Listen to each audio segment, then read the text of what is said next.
Hello বন্ধুরা, আজকে আপনাদের মাঝে একটি টুইটারে কেক ডেকোরেশন করে দেখাবো।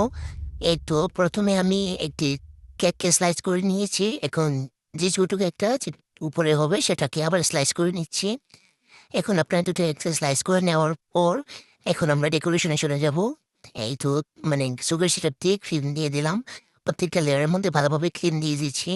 এভাবে প্রত্যেকটা লেয়ার দিয়ে দিব।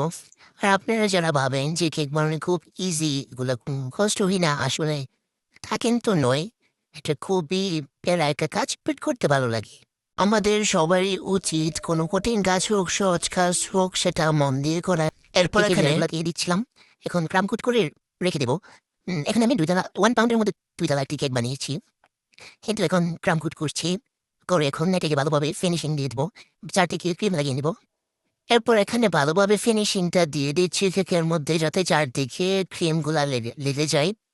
আসলে ফিনিশিংটা প্রথম একটু কঠিন লাগে। আপনি যত প্র্যাকটিস করবেন ততই আপনার কাছে সহজ হয়ে যাবে।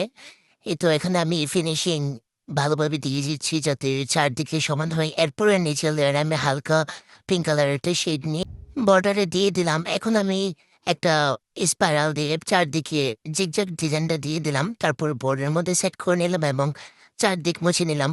আর ছোট একটাকে আমি গ্রাম কোট করে রেখে দিয়েছিলাম। এখন আমি এটাকে ফিনিশিং দিয়ে দিচ্ছি। এটার মধ্যে ভালোভাবে ফিনিশিং দিয়ে দেবো যাতে ক্রিমগুলো চারদিকে লেগে যায়।